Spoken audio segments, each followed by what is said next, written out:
Hi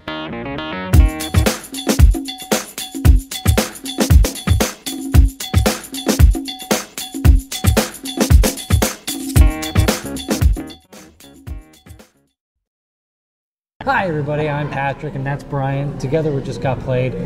Happy holidays. Tonight, Brian's going to do something very, very special. He's going to tell us all about the Christmas tree, the decorating. Brian, go to it. Tell us about Christmas tree, the decorating. Sure. Christmas Tree, the Decorating is a two-player game, although it's expandable to 3 or 4 players if you have multiple sets, in which the players are basically taking turns, playing down cards, and eventually together you will be building a Christmas tree, and you're going to be scoring points while you're doing it based upon the matching your light bulbs clusters. They're either 2-point clusters or 3-point clusters, and also matching the ornaments that happen to be adjacent to the card that you played. In Christmas Tree, each player is going to start with 6 cards, and they are double-sided. Usually there's a different ornament on each side, and the configuration of the light bulbs are going to be laid out differently. There's essentially 8 places for light bulbs on the card, 1 on each corner and on each side. And there's basically 3 different colors. You got red, yellow, and blue for your light bulbs. There are 4 different types of ornaments. You got candy canes, stars, gingerbread men, and snowmen that you're going to be trying to match up. Basically on your turn, you're going to be playing 1 card. On your first turn, you're going to get 0 points for your first card, as is the other player when it's his turn. But beginning on your second card and going all the way up through your 6th card, you're going to score those points for those light bulbs and for those adjacent ornaments. Now you're going to be building a Christmas tree as you're doing this, and that's going to basically lay out where there's going to be 4 cards on the bottom, 3 on the next row, 2, and then 1, and that's going to be for a total of 10 cards for the Christmas tree. However, the orientation of the tree is not predetermined, so as you're playing it, it could be top side up or upside down or whichever way. And the way that happens is you think it's going one way, and then actually the sculpt will change. So don't get your mindset in, all right, well, it's already starting to head in this direction, because it can easily change, and there's strategy involved in that too. Mm-hmm. That's pretty cool. That's another strategic part of the game that's a little more subtle, but that's pretty awesome. Anyway, I'm sorry, I didn't mean to interrupt. No problem. So as I was saying, in the 2-player game, you're building a Christmas tree, and it's basically going to consist of 10 cards. However, each of the players has 6 cards, so that's a total of 12. The extra cards that you're going to be playing, you're allowed to play on top of any of the other existing cards, so you're going to get like a lot of extra points on your last few plays of the game. Now, in the 3-player version and the 4-player version of the game, the tree gets a little bit bigger. There's an extra row that's added for 3 players, and then that same larger tree is used, but there's also a trunk that's added to the bottom, and there will be rules on the website for the 3- and 4-player version. So you can check that out, or in a subsequent video on how to do that little bit of extra scoring, but it's basically the same kind of concept. But also at the end, you lay one of your cards at the very, very end, you lay on top of another set of another card that's already put down. So that in itself is a huge strategic point, as you can kind of pick out a spot on the tree and kind of hold onto that card the whole time, thinking, I can lay that card on top of the other stuff. So the entire time you're thinking, the entire time you're playing this game, you're thinking about the next strategy of where I can place this card, or I can go back and place this card on top of something else when something forms, and the entire time you're trying to block someone else. Yeah, there's a lot of different levels of the strategy, beginning with the first card you play, because you're like, oh, I get 0 points for this first one, right? Well, you might be wanting to kind of either set yourself up for future turns, because you want to have the most adjacent ornaments to play off of it, or good combos. You also want to deny the other player from being able to set them up for an easy 3-point cluster or something like that. I'll give you an example of when you're playing the cards. So for instance, if I was going to play this card, which is a star ornament, and I was going to play it here, it's adjacent to one other star ornament. So that's going to be worth a total of 2 points for just the stars, because there's one that's adjacent plus the one I just played. And then I'm also going to score the light bulbs that I completed that are a cluster of all of the same colors.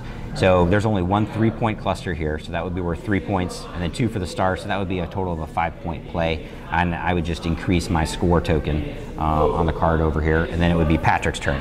So let's say he was going to then play, he has a star card too, and he wants to lay it down. He could play it anywhere he wants, and then it's just a matter of scoring, as long as he's maintaining the proper configuration of the Christmas tree. Like, you can't violate and have like a row of 5 when you're only playing a 2-player game, and there's only the max is a 4 card row. If he plays it here, In this case, there are light bulbs that match. There's another 3-point blue cluster of light bulbs there, so that's going to be worth immediately 3 points. And then it's also, there are 2 adjacent stars plus the one that he played, that's worth 3, so that's going to be a total of a 6-point play that you would get there. And don't forget your cards are double-sided, so sometimes you might have a better option on the other side. With that, and once all the cards are played from both players, whoever has the highest score is the winner. With that, Patrick, what would you say is your favorite thing about Christmas Tree, the decorating? There is a lot to like about this game, and I'm not just saying that because I know the publisher. But one of the things I really like about the game a lot is every single turn, every single card, you have multiple options. So you're continuously having player options throughout the course of the game. As you're laying cards, you can always play a card, but it always has consequences no matter what you do, and you always have multiple options and multiple pathways. And one of the really, really cool things that I kind of went over was the ornaments themselves. When you do that last card play, you can bridge a whole bunch of ornaments together, the gapping of the ornaments together. So your last move is just as critical as the card you throw away in the beginning as your first move. It's really, really cool. And if you had to pick, I know you're very familiar with the publisher, but if you had to pick one game, one part of it that you like the most? My favorite thing about the game is there's not really a large learning curve at all to get, and probably like 5 minutes you're up and playing in no time, and it's a pretty quick game.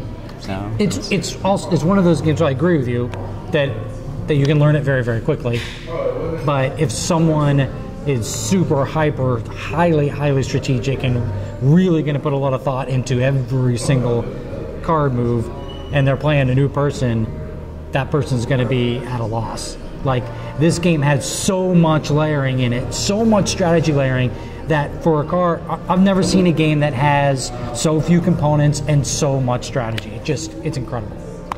It's a really, really nice job.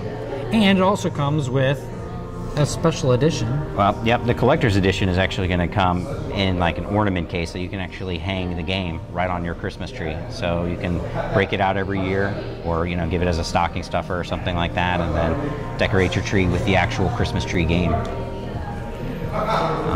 Well, I'm Patrick. This is Brian. Thank you very, very much for watching Christmas Tree, the Decorating.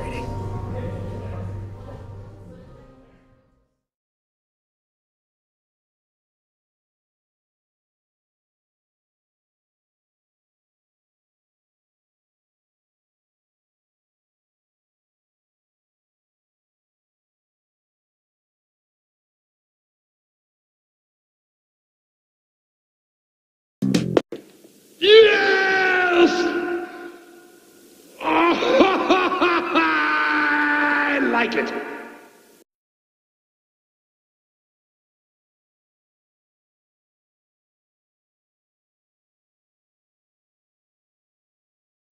Hi, happy holidays, everybody. I'm Patrick, and this is Brian. Together, we just got played. And tonight, Brian is going to tell us all about Wendigo's Christmas, the Decorating. Christmas Tree, the Decorating. Son of a